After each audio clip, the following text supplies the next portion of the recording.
Hey, everybody, welcome back to part 3 of 3 on our sessions that we've been having around universal design for learning and try to make that a little more accessible and real and talk about how the application of AI can do wonders for us, not just in UDL, but in things like differentiated instruction, things that are hard to do, time consuming, we're resource constrained.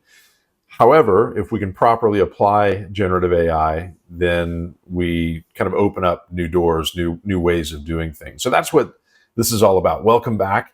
Do want to kind of introduce the topic again. If this is your first time joining us, part 1 and part 2 and all of the sessions that we have in this series have been recorded and are available via YouTube. But I just want to give you a sense of where we've come from. Before I do that, though, because I always forget about this, I did want to make sure that I give you my contact information and I flash up our AI Educator QR code if you'd like to join our Birds of a Feather community of practice and play. This is where we have a lot of really interesting discussions about the practical application of generative AI in teaching and learning practice. So please feel free to join us there. But over the last few weeks in this series around universal design for learning, we've really been unpacking what UDL is, which at its core, if you look at UDL 3.0, which came out in the middle of 2024, and even back to the initial instantiation of UDL, it's really all about promoting equity and accessibility. So learners of all capabilities and all backgrounds. And I think just to reiterate something we talked about in part 1, there is often a misunderstanding, and I was in this camp for a long time, that UDL is really more oriented towards students with special needs. And that is true, but the beauty of universal design for learning, like universal design and architecture, is that if we do this right, it benefits everyone. So that is exactly what we're aiming for here today, is to make sure that we understand how universal design for learning, yes, promotes accessibility, especially for students with special needs, but it opens up possibilities for everyone. And when we think about UDL and what's possible, it really challenges our notion of one-size-fits-all learning, maybe very content-centric, potentially even teacher-centric learning, and opens up the possibilities of choice. Variability in learning is the norm, and so it acknowledges that that diversity that we have in our learners of any age and at any level and at any level of capability. And so that promotion of equity and being very practice-based really is a great thing that we can embrace if we have the time to do it. And that's often the challenge, the objection that we get around things like UDL. But with the application of generative AI, that becomes eminently more accessible. You'll remember in part 1 and part 2, we took a look at the most recent version of Universal Design for Learning, went out to the website, and I'd encourage you to go to the cast.org website and dive into UDL, get some training on UDL. This is not the type of training that you would necessarily want to become an expert in UDL. We're just touching one small corner of UDL in this series. But go and explore it. It is very accessible. Go back and watch part 1 concerning some of the tools that you can use to apply UDL, tools like Ludia, which is hosted on the po.com, the platform for open experimentation website. That's a free tool that will help you convert lesson plans that you might have today into UDL-friendly lesson plans. Or Brisk Teaching can allow you to do the same thing. But I'm going down a rabbit hole. If you look at this framework, the big 3 columns here, engagement, representation, and then, of course, action and expression, this is where we've spent a lot of time. And I've been particularly focused on engagement and representation. And I will be again today in a certain way, because those are areas that are a little bit easier to demonstrate in a web session like this. If you remember, I mentioned in part 2, where we were focused on educators and showing you examples of how you could repurpose content or repurpose assignments, assessments, and get some help from AI around adapting to learner choice, giving choice, but also adapting to that choice and not having it slow you down. So you're not spending hours and hours providing feedback, maybe marking projects, assignments, providing scores, but in lots of small ways, giving learners choice and leveraging AI to unlock universal design for learning. And in our final part, part 3, I mentioned I'm going to play the role of a student. And I'm going to do this in a parallel way. Excuse me, let me just cough. Pardon me, you get a sip of water. So I'm going to play my own role myself, and what this will allow you to do is to see me as an adult learner being given some choices. In a way, it'll be a little bit staged because I've got some points that I'll make. Pardon me. Let me just hit the cough button here 1 second. Sorry about that. It'll allow me to try some things that could work with learners of any age, but I'll try to approach this like I would in real life. And for me, that largely means because I tend to prefer auditory learning opportunities. I may be over-rotated in the auditory learning space of engagement, representation, and then action and expression. But I'll try to show you examples as a student where I might make some other choices if I were given the opportunity by my instructor, by my teacher. This past week, I came across some interesting research that you might want to check out as well. This is open source, so you don't have to subscribe to the journal. We'll actually put the link to this in the chat. But the article is entitled "A Framework for Inclusive AI Learning Designed for Diverse Learners." Came out late last year. A number of researchers were involved, and I thought it was a really interesting take on the use of AI in support of universal design for learning. And I wish I had seen this and read this before part 1, but I'm showing you some of the graphics from the article just to give you a sense of the way they've parsed UDL and given us a sense of what might be possible. So you can see some of the UDL principles here. The numbers are associated with the checkpoint or checklist items in the framework. And then there's some examples in this outer ring. In fact, in the article, they go just a little bit deeper. They add another ring of examples and options and opportunities. And you can see some of the things that are recommended. Many of these we've touched on. Many of these we've explored already in this series, and I will do so today as a student. And again, just a very brief look back at part 1 and part 2.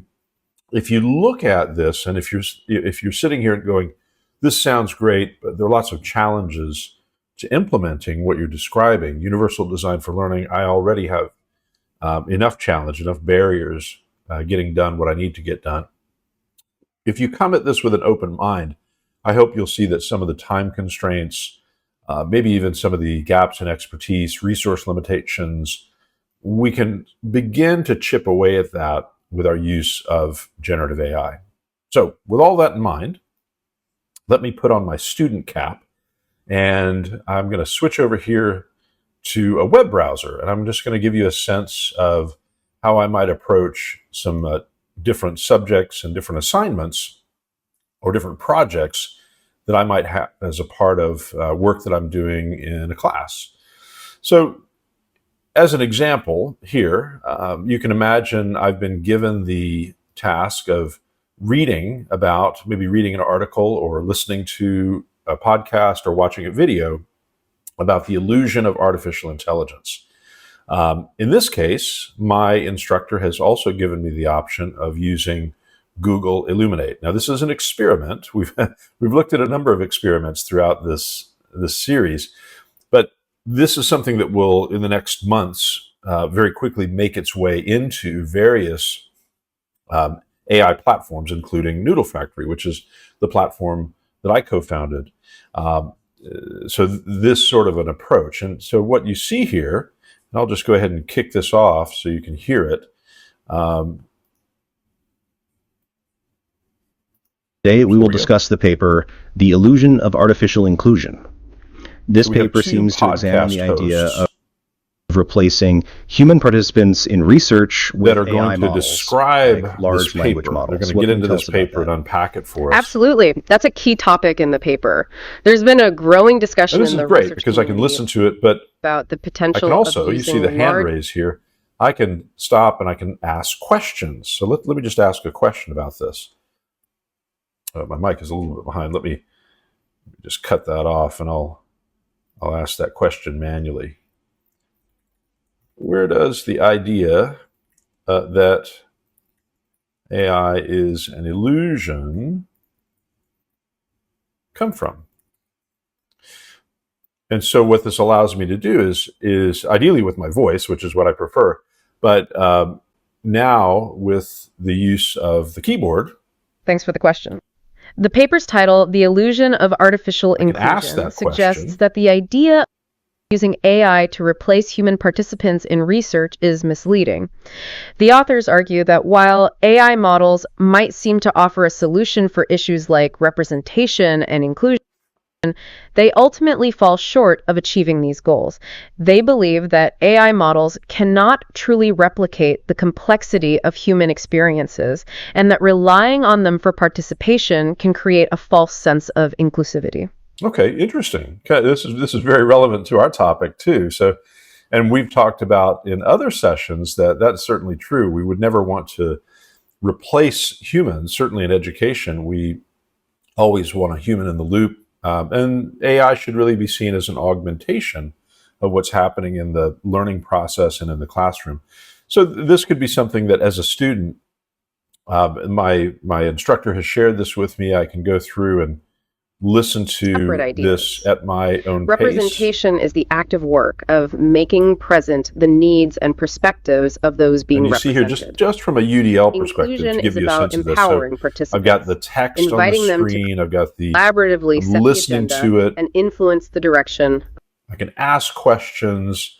So while this isn't hugely visual, my style, my preference would be something like this. I really like something like this. And I would find this hugely valuable, especially because I can go and explore and I can prompt and I can really make this more interactive, make it more my own than simply listening in a one-way fashion to a podcast or a video. So you can imagine if I take this and maybe I need to do a presentation and record a presentation about what I've uncovered related to this particular paper. So that's something that as a learner, as a student, I would find particularly useful. So let's jump over to another example. And this is an example where we have set up, this is in the Noodle Factory platform, and we've set up this is on sports nutrition. So I'll just show you what we've done here. So we've got a document around sports nutrition. I believe this is a chapter, or it could be the entire textbook. It's an open source textbook on the fundamentals that are necessary to improve performance via sports nutrition. Okay, so now switch over here. And this is fairly bare bones right now. We haven't really done a whole lot to it. We dragged in the textbook, and so we're just going to explore. So you can imagine the assignment is maybe my instructor has said, read a chapter or read a couple of chapters of the book, and you can explore that in various ways. Maybe one of the ways is you can use this AI tutor or AI learning coach to explore what's going on in the book. So I'll do just that. And I don't really know what's going on. Let's pretend. And I'll say, hi, how are you doing? So go ahead and send that off. Hi there. I'm doing well. Thank you. How about you? Today, we're going to dive into the fundamentals of sports nutrition. Our learning objectives are to understand energy requirements and what happens if there is low energy availability, as well as the role of carbohydrates and the types of carbohydrates. To start off, why do you think nutrition is important in sports performance? Okay, So we're kicking off a dialogue, and you can see here that my tutor is taking a Socratic stance, which is very, very helpful because as a student, I may not know what to explore, even though my preference is to be auditory and to engage in this way. But it's helpful that I'm getting some Socratic guidance. Now, I'm going to throw a little bit of a curveball here. I'm going to ask my tutor to switch over to Spanish. Let's pretend that I'm a little more comfortable in Spanish, and I'll just ask the question. ¿Podemos cambiar al español, por favor? Now we'll send that off. Hopefully my Spanish is correct. Claro que sí. So, of course. And claro now sí. We've switched over. Podemos continuar en español. Para empezar, ¿por qué crees que la nutrición es importante en el rendimiento deportivo? Okay, so now again, same question: why is nutrition important in sports? And I'm going to take a guess here. Los carbohidratos son fundamentales para el rendimiento deportivo.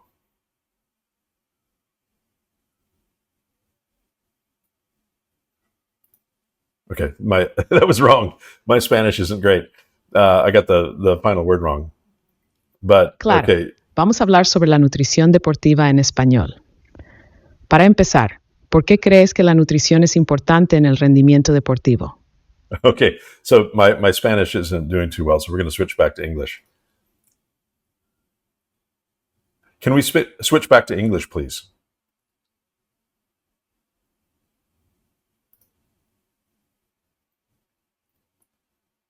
So all that's just to say, as a tool, as a different way of engaging with the content. Of course, we can switch back to English. This type of approach. So you mentioned that carbohydrates are fundamental for energy. Useful. That's a great starting point. Sorry, I'll cut the tutor off. But now let me take a different cut at this because, in fact, I'll kind of switch gears. We'll come back to something else in this sort of Socratic dialogue in just a moment. But I want you to imagine perhaps I have a situation where my Chinese instructor has given me an assignment, and it's sort of a double-barreled, a dual assignment. He or she wants me to learn some vocabulary. Okay, so that's one part. And they've given me some choice on being creative as to how I go about doing that because they're encouraging the use of generative AI in that process. So I have kind of what I think is a relatively creative idea. I'm a new learner in Mandarin, and I thought, well, maybe what we could do is I'm not a coder, but I can get AI to help me code a flashcard game for maybe 20 vocabulary words. And I'll make sure I'll say basic vocabulary words. Let's imagine this is my first week in my Chinese class, and I want to be able to run it in a web browser. So let's just let ChatGPT, in this case, go ahead and do that. We've got this is the reasoning model in the current version of ChatGPT. It's considering the flashcard game. And what's interesting with these reasoning models, you can see the thinking going on. In fact, DeepSeek, if you've tried that, that's available in Perplexity now. It's very verbose in the way that it goes through this reasoning process. But you can see here that it's thinking about how to build the flashcard game. It's thinking through what it should look like, almost like a designer would, a software designer. So what should this actually look like? It's considering different things. And now it's going to build out the code for this flashcard game. Let's see how it turns out.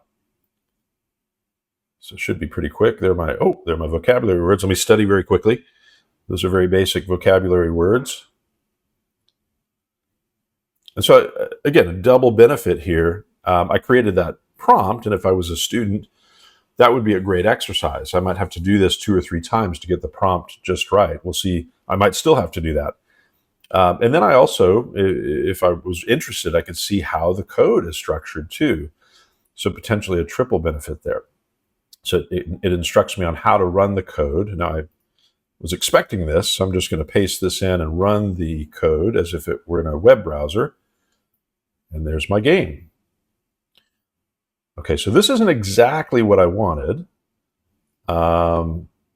It's giving me the answers. So it's giving me the character and the Hanyu Pinyin, but I wanted this as a game. So I could go back and I could change that prompt one more time.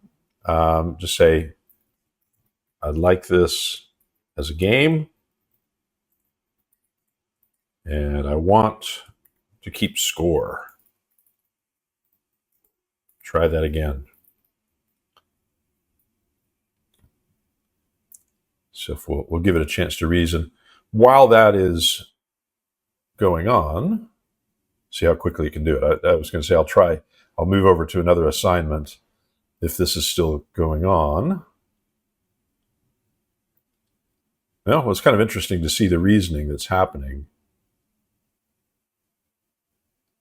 Yep. Okay, so it's thinking through keep a current score display, keep it clear and engaging. All right, so we'll give it just a second more if it doesn't start writing the code. Yeah, there we go. Okay, now it's starting to write the code. And we'll let it complete, and then we'll let that code run. So this, prompt engineering, right? So this is the way prompt engineering happens. There's an art and a science to it. I clearly was not giving enough context at the beginning of that prompt. I wasn't clear enough that I wanted a game, and I wasn't clear enough that I wanted to keep score. So now let's run that again. Let's try that one more time. There we go. That's what I'm looking for. Okay, interesting. So let's play the game. Move that up just a little bit so we can see. Okay, so I got that one right. Meguangqi. No problem. Got that one right. Woman is we or us. Yeah, let's see what happens. Well, I don't want to get one wrong. Too competitive. Ta, she, her. Ah, see. Oh, look, it's tricking me. Look, so there's the character for he, him, even though sounds the same, but it's a different character. So that's a good one. 再见. Goodbye. I'm not going to make you go through this whole thing just so I can get a high score, but let's get one wrong. So I know that it's not thank you, but let's see what happens. Okay, so there's another example where I would probably change that. I'd go back and recode that or ask ChatGPT to recode that. I'd like to see the correct character if I get something wrong. But hey, this is fun. I'm learning coding or learning prompting and getting better at prompting. If I am learning coding, maybe this is a way for me to see the scripting that's going on and learn from that. But more importantly, the outcome of this little project was to get better at my vocabulary words. So that's fun. Now, here's another assignment. Imagine that I've been given the task of interviewing someone that I just read a book that they wrote. In this case, they happen to be a Nobel Prize winner, but unfortunately, Daniel Kahneman passed away a little under a year ago.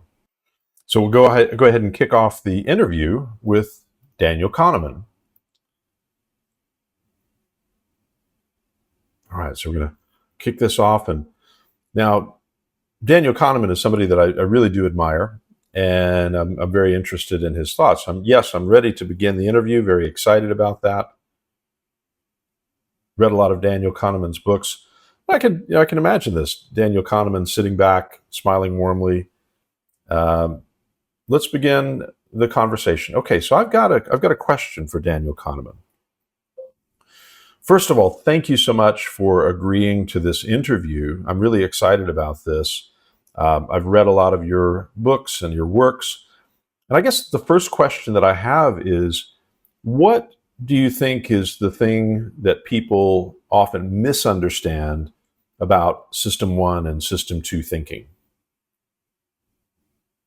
Okay, a couple of typos in there, but let's see if this virtual version of Daniel Kahneman understands. Okay, really interesting. So just so you know, I probably should have said this up front. So system one thinking is intuition, and system two thinking is slowing down and being more deliberate and analytical, as you can see here. This version of Daniel Kahneman is explaining.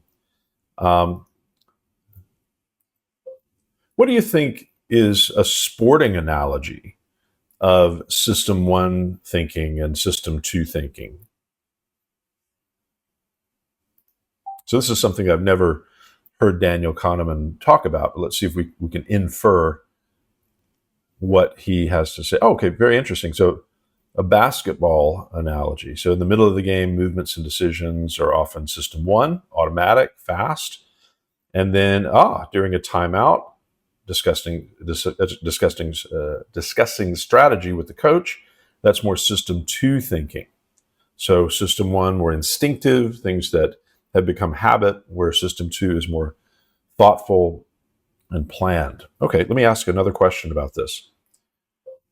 So do you think if a basketball team is on a fast break and they're running down the court, is that more system one thinking? And then after a free throw, if they're planning a play, would that be an analogy of system two thinking? See how it responds to that. Again, I've never heard Daniel Kahneman talk about this, but the AI is able to infer this. We're getting the benefit of the large language model and also the benefit of Daniel Kahneman's writings about system one and system two thinking. Okay, I'll go ahead and end this. What would be your advice for people who want to balance system one and system two thinking?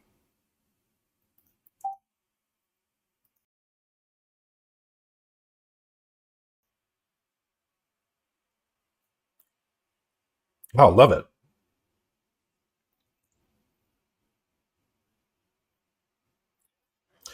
So if you can imagine, if I was doing this as an interview for an assignment, a presentation, I've got a lot of really good material now that I can go and use to create my presentation. Now, with that in mind, the last example that I want to share is, you remember from part 2, I showed you that there's a capability in Google AI Studio where we can upload recordings of ourselves on video or audio and get feedback on that. I'm going to try something just a little bit different. Maybe my instructor has said, use generative AI to get some feedback on your presentation. Maybe practice the presentation, practice the delivery, practice the fundamentals of the presentation. So I'm going to do this with ChatGPT. Let's give this a try.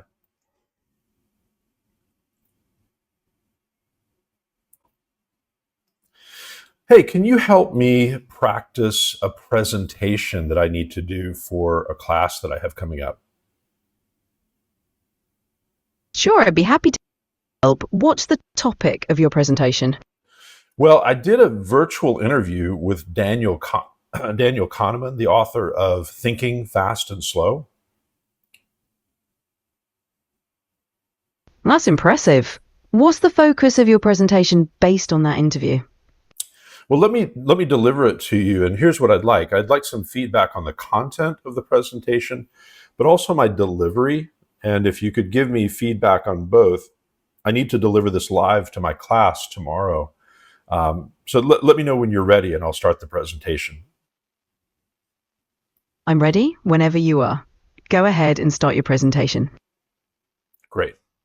Hi, everybody. I'd like to give you a very short presentation about an interview that I did with Daniel Kahneman. Now, you might be thinking, that's impossible, because unfortunately, Daniel Kahneman passed away last March. However, I was able to interview an AI version of Daniel Kahneman that was based on his writings. Thinking Fast and Slow is a very famous book of Daniel Kahneman's, and this was the basis for our conversation. I started off by asking Daniel Kahneman for some examples on System 1 and System 2 thinking, which he writes about. System 1 thinking is very intuitive, and System 2 thinking is very thoughtful and very slow. And he gave me a sporting analogy, which is something that I asked for, and I've never heard him talk about. And